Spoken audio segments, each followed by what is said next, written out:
Hola y bienvenidos a la plataforma PLPX. En esta sección identificaremos qué es la opción Procesos de Evaluación que se encuentra en el menú de la izquierda. Aquí encontrarás la descripción de diferentes etapas que permiten lograr de una manera objetiva la construcción, evaluación e interacción de los sistemas basados en juego. Antes de continuar, recuerda que la plataforma se encuentra en idioma inglés y español, la cual puedes cambiar en la parte superior derecha. Retomando la descripción del proceso de evaluación, la primera fase de este proceso es la evaluación de la motivación, el cual se centra en evaluar el diseño visual de la experiencia de juego a partir de un conjunto de requisitos y recomendaciones, las cuales hemos definido como heurísticas. Para comprender claramente qué se debe hacer en esta fase, daremos clic en Evaluación de la motivación, como vemos en pantalla. Aquí podremos visualizar toda la información respecto a la fase de evaluación de la motivación, que es básicamente el diseño de la experiencia de juego a partir de recomendaciones de diseño, o la evaluación de la motivación a partir de un diseño ya generado.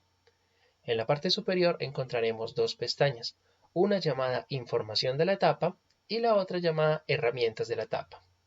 En la pestaña Información de la etapa encontraremos la explicación de la fase, las características que la componen y cómo se debe realizar la evaluación de esta fase en particular.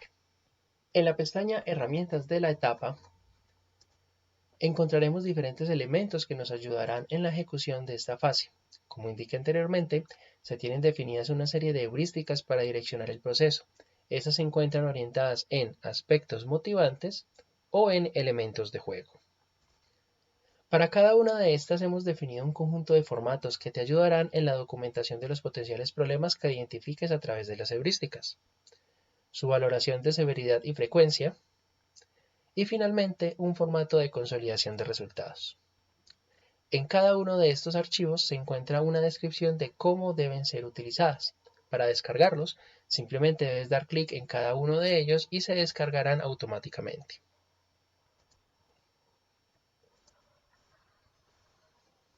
Aquí podemos visualizar el primer archivo. Podemos descargar el de severidad y frecuencia.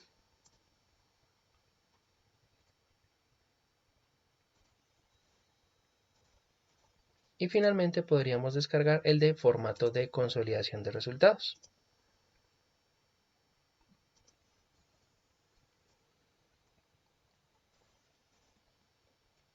Si deseas cambiar a otra fase de la evaluación, simplemente debes dar clic en el botón Regresar al proceso de evaluación para ver de nuevo el listado de las fases. Ahora, con el listado visible, daremos clic en la segunda fase llamada Evaluación de la diversión, que es básicamente la evaluación de la experiencia de juego a nivel de jugabilidad, es decir, del juego como un producto de software.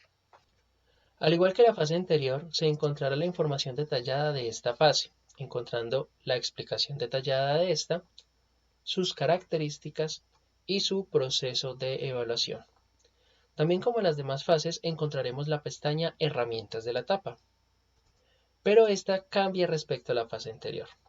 Aquí encontrarás como herramienta de ayuda un instrumento de evaluación de la jugabilidad, el cual también puede evaluar el grado de pervasividad de la experiencia de juego que se esté evaluando. Para acceder a esta herramienta podremos dar clic en el botón Ir al instrumento de evaluación o simplemente dar clic en el menú de la izquierda en la opción Evaluación PL. Para regresar a la fase que compone el proceso de evaluación, daremos clic en Regresar al proceso de evaluación. Ahora veremos la tercera fase llamada Evaluación de la experiencia de jugador. Aquí, básicamente, se evalúa la interacción entre el adulto mayor y la experiencia de juego, y al igual que en la evaluación de la jugabilidad, se ofrece una herramienta de evaluación. Esta puede ser accedida a través de la pestaña Herramientas de la etapa y luego clic en el botón Ir al instrumento de evaluación. Pero también podrás acceder a esta herramienta a través de la opción Evaluación PX que se encuentra en el menú de la izquierda. Regresando al listado del proceso de evaluación, se puede identificar que la fase número 3 tiene 4 subfases. Esto debido a que la evaluación de la experiencia de jugador del adulto mayor es compleja y debe realizarse en una serie de secciones. La primera de estas es la caracterización del adulto mayor, identificando qué tipo de jugador es, caracterizándolo y comprendiendo su comportamiento. Luego, la segunda subfase es la llamada capacitación tecnológica. Aquí se busca garantizar un dominio tecnológico básico por parte del adulto mayor, para que pueda interactuar con el sistema basado en juego. Posteriormente, en la siguiente fase, se realiza una capacitación del juego, donde se desea que el adulto mayor comprenda las reglas del juego y cómo se interactúa con este. Finalmente, se evalúa la experiencia percibida, en donde se evalúa la percepción del adulto mayor frente al juego, cuando éste ya tiene un dominio básico de sus reglas y de la interacción tecnológica. Si deseas ver más información para cada una de estas subfases, simplemente debes dar clic en cada una de ellas y encontrarás toda la información respecto a cómo se aplican en la práctica. Recuerda que si deseas aplicar el proceso de evaluación completo, te recomendamos que lo leas en detalle para comprender plenamente cómo debes aplicarlo en la vida real.